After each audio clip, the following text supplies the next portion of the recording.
It's prom season and I'm winging it. Come check it out.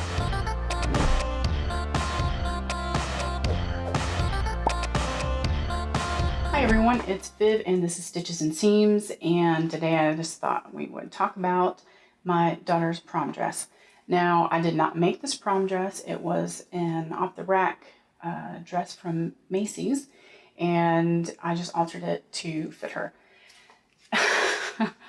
I did not want the stress of trying to make a prom dress. No, I ain't got time for that. So what she did was she had picked out a dress and they didn't have it in store, so she had to order it. And she ordered according to her bust size, her and her sister. I wasn't there. And so once it got here, it was way too big, which I kind of anticipated because we all know how ready to wear is. They just never get it quite right. So I figured that I was going to have some alterations. Definitely a height alteration. So let's just go ahead and begin at the beginning. So my daughter is only 5 foot tall, and as well as being petite height-wise, she's petite this way. So I knew I was going to have to deal with the height issue. And what I didn't foresee was, because of her ordering by the bust measurement, having to take in as much at the bust as I did. So what I'll do is we'll go ahead and put in a clip here, excuse me, of her in it, and where I have pinned out, and I'm discussing, the different alterations that I think I need to address. Here you go. So she's got all this, move your hands, all this excess room, which is a no-go. So, and it's only right at the tippy top, right here through the bust is fine. Do you think, like, how the heck do I do this? Because if I did that,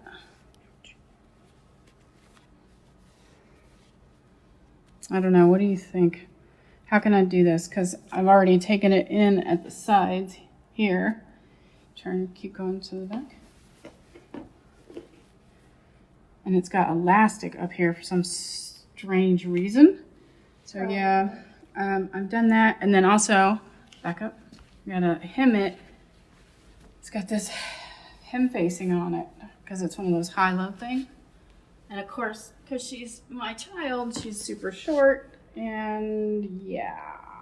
Okay, so there's that little clip for you. So what I'll do now is I will talk to you about the photos that we have also included. Sorry, I have to look at my phone for reference. So what we did was we went ahead and put her in the dress with the shoes that she was going to be wearing, marked out where the length was going to be needed to be taken up to. This dress had a hem facing on it, and it created a really beautiful finish, but I knew that I was going to be changing that curve, so I didn't even want to deal with trying to put the hem facing back on. I just thought a rolled hem would be much easier to deal with and faster, and it turns out that it was super easy to do, and a lot quicker actually. So let me just go ahead and throw out, I'm not an expert. I don't work with special occasion fabrics on the normal day-to-day basis, so I just was kind of flying by the seat of my pants, but I think it turned out pretty well. And we were all happy with the outcome of it. So here also is another photo of just how much excess she had at the top of the bust. So not through the apex of the bust, but at the top of the bust, because it was a strapless dress. Excuse me. So I went ahead and pinned that out along the sides because I knew I was going to have to take it in the sides when she had it on. But then she still had quite a bit of room here. And I was talking with Karina about it, and she suggested, and it was a great suggestion, I just didn't want to do the work, of removing the boning. So going inside the dress, because it was lined, going inside the dress, removing the boning, and taking the excess out over the princess seam, so taking it out within that, by using that princess seam, excuse me. And then inserting the boning into the new channel that I would have made by doing so. I did not I did not want to fool with that. So what I did was I took the cheater man's way, shortcut way to doing it, because also I was trying to keep in mind that she might want to wear this dress at a later date. She's probably not going to grow much vertically, but she might, you know, fill out more in other parts of her body, and then she'll have a little bit of room, because I did not make these alterations on the bodice permanent. Okay, so moving on. Here I'll show you we'll insert the photo of the dress laying on the table, because what I did was I redrew that curve, because it's a high-low dress. So I needed to redraw that curve, and I needed to do it in such a way that it was still going to hang properly, because if you, the way geometry works in my head, and it's probably wrong, but if you skew that curve up, it would cause the dress to flare in the wrong spot, and we didn't want that. So I went ahead and drew my curve, and I had Jack check it for me just to kind of make sure that it was running smoothly and in such a way that we shouldn't have those flare spots. So that's what I did, and chopped it off, and then I ran it through my girlfriend's serger, because my serger was broken. Thank you, Roberta. And she had loaned me her serger so that I could fix the prom dress. So Roberta saved prom. Yeah, so I did that. And then on the inside, what I did, I had her put it on inside out, and I pinned out that excess, and then I just marked with my chalk where I wanted to go. So because there are already pleats within that dress, the side portion here, the side portion of the bodice at the waist seam looks as if there's a pleat there, but it works because there were pleats all in the front of the dress. And there were also pockets, which we didn't find out until we took pictures. So that was a fun discovery for her.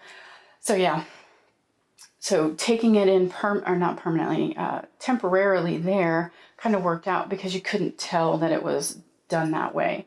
And what I'll do is I'll throw some photos in of her wearing the dress after I did the temporary alterations on the bodice, and we'll also toss in a clip of her wearing it with the hem brought up to the level that she needed it to be brought up to.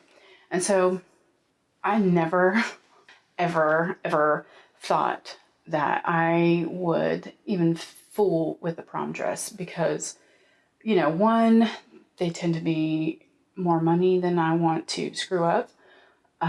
They tend to be working with fabrics that I would rather not work with. I mean, I don't want to work with satin. I don't want to work with tulle. They're just not my fabrics of choice to work with. And that basically is because I don't want to do it. They do take special handling. They take more care, and I'm not there yet. Maybe at some point in the future I'll get there. I'm not there now. So yeah, I didn't think I would do it. And there's also the part of me that still thinks like, you know, I'm not really good enough to do it, but I just kind of went with it, and did it anyway. The worst that could happen was I need to take it to an actual alteration specialist. So yeah, I just went for it, and I'm really glad that I did. It gave me a little boost to my confidence, and it helped me see that, you know, I can do more than I think I can do. You know, not always, but sometimes. So it's worth the effort to try. There you go. So yeah, that is it really for today. We'll go ahead and throw some photos in here of her and her bestie getting ready, or not getting ready, they're off to prom. So yeah, she had a great time. She looked amazing.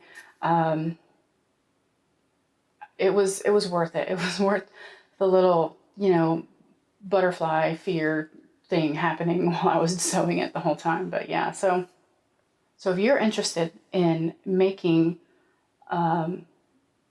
alterations to address, you know, and in my instance, I had to petite it for her. And if you need to do that for your child or yourself or what have you, look into it, investigate it. There's definitely some resources out there, and I'll try to link those below for you in regard to how to do that. And just map it out, you know, like take a piece of paper, write down what alterations you need to make, and then research how to do those. Like if you're not sure, you know, if you're sure, obviously you don't need that. But if you're not sure, research it and then go. But map it out first and you should be fine. And I would say, just try. Even if you only try it with pins at first, so don't cut anything yet, but try it with pins. See what it'll look like. See how it feels to your eyes, because your eyes aren't really going to lie to you. If it's, you know, off balance or whatever, you'll see that and you'll be able to correct that before you cut anything. So that would be my suggestion for you all. Now, if you have any questions in regard to the alterations that I did or anything else, just go ahead and put them in the comment box below. And that is it for today. I want to thank everyone for stopping by and hanging out with me for a little while today. And welcome to all the new subscribers, and we'll see you soon. Take care. Bye.